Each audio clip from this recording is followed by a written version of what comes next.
Hey guys, Ty here, Octane Motorworks. This coronavirus crap's got us all cooped up, so trying to make the best of it. Out here in the garage, you know, it looks pretty messy. Actually, it's really messy, but it's way better than it was. Got the Jeep project over here. It was literally buried, guys. Buried in hoarder's paradise. So you can actually walk around somewhat, and so I had a new piece come in for the Jeep. I'm gonna do a little unboxing of that in a minute.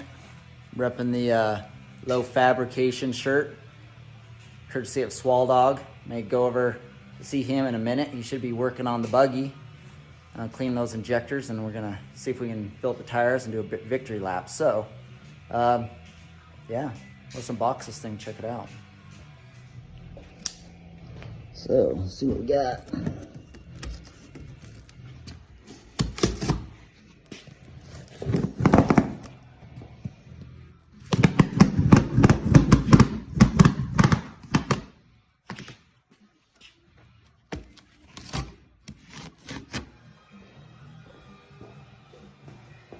It'd be better if you could see me unbox it this way.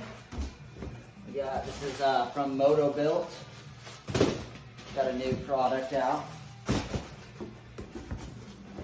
This is their front half kit for the Jeep.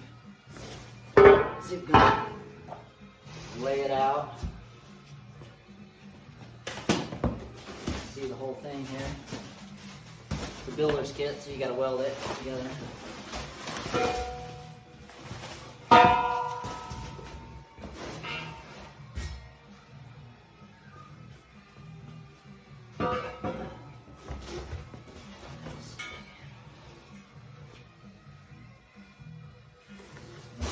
Inside frame round.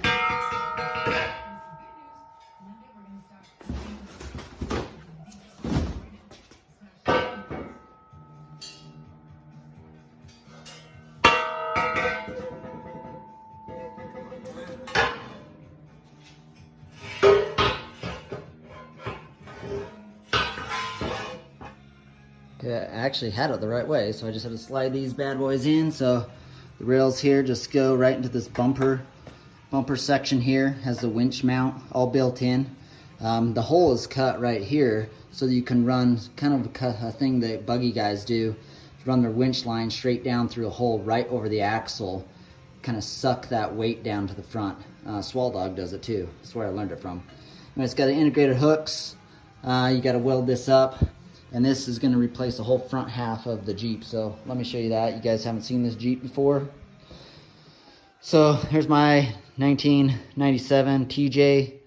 The back is comp cut. Redid the rear end a couple years ago. Stretched it out a little bit more than it already was. And comp cut it at that point. With the help of Low Fabrication, Swall Dog, and the Nick. We Frenched in these ballistic 3-inch joints right in the frame there. Built this custom section here for the back half. This was before there was really anything available for this. Moto Built actually builds a back half now similar to this, which is cool. Made me feel pretty good about doing it the way we did it. But have the shock tower mounts here. Again, we comp cut this out.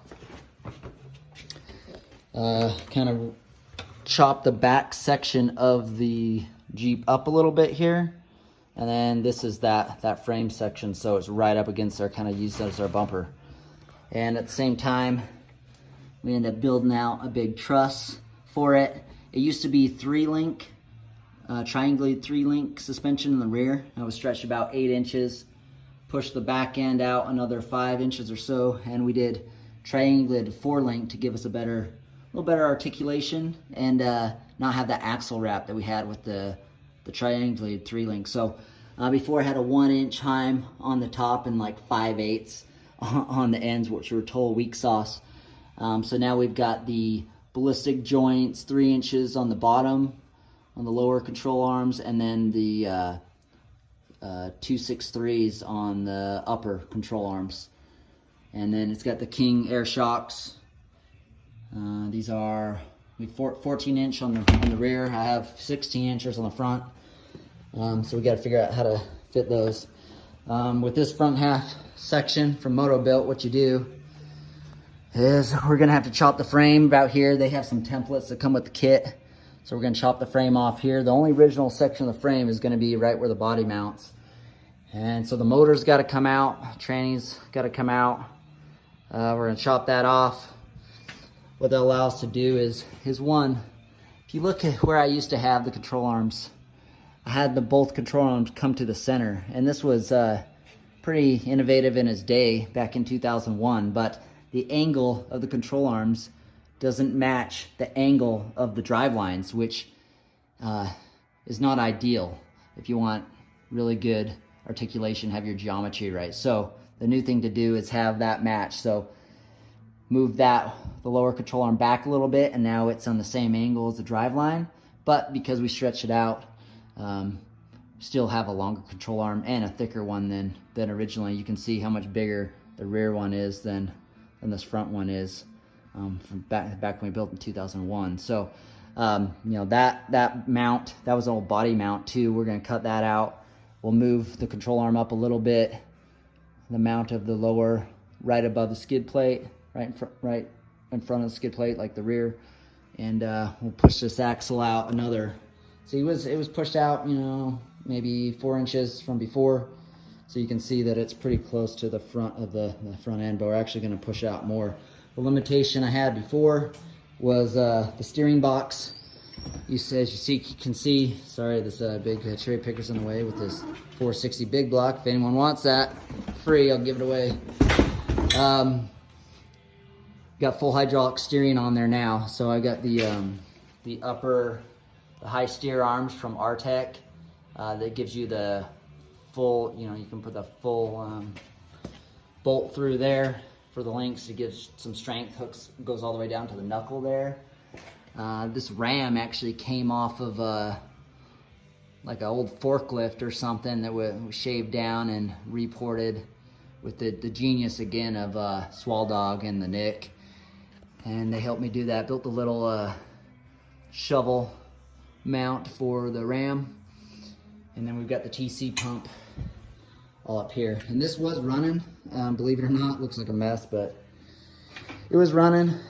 And still was having some death wobble from the 3-link suspension. You guys can see, so it has the 1-inch heim like the rear. I'm gonna convert this to 3-link with a Panhard bar. So that should take out all the bump steer that we were experiencing before. And then, like I said, now with the hydraulic steering, we can push the front end out a little bit more. So, got all the parts, the major parts anyway. And hopefully we can make some progress on this bad boy. All right, hey guys, I just pulled up to Swall Dog's house, Low Fabrication. Just like I told you guys, we're gonna see what he's up to. Hopefully he's made some progress. Borrow the compressor so we can fill up those tires. Swally, what up? Yeah, what you doing? Yeah, cleaning injectors.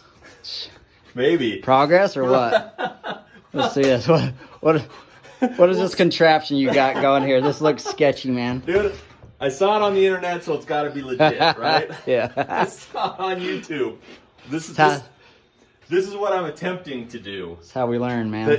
It is. So I got the injectors out of the Jeep, and right now I'm actually just pulling the seals off of them. I've got the bottom seals pulled off all the injectors. I just got them sitting here in this little egg tray.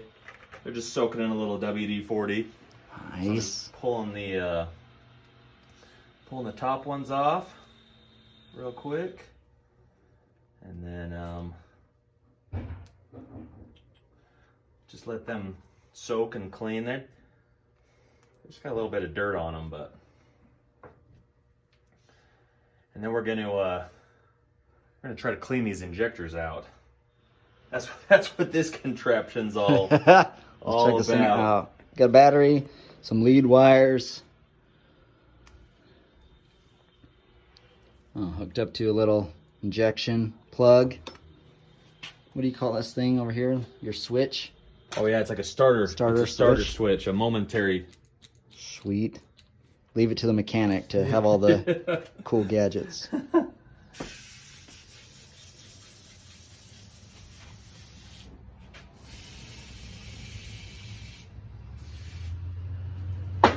All right, so we've got some injector cleaner. What I'm gonna try to do is I'm gonna pour a little bit of this in 8 of these egg trays, just this B12, and then I'm just gonna soak each side of the injector for maybe 30 seconds or a minute or something, not very long from what I've read. And I've heard you don't want to soak the whole injector because then the stuff can seep in there and break down the coil. So you just want to kind of soak each end. This is the end that sprays right here.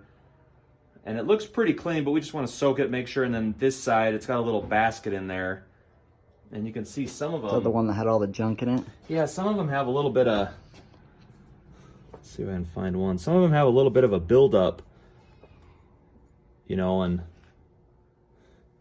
this engine sat for a few years not running, and so I think it was just all dried up gas or ethanol all broke down. So look at that, some of this. Oh yeah. A little bit of stuff in there. So we just want to soak them and see if we can get all that stuff to kind of break down and fall out.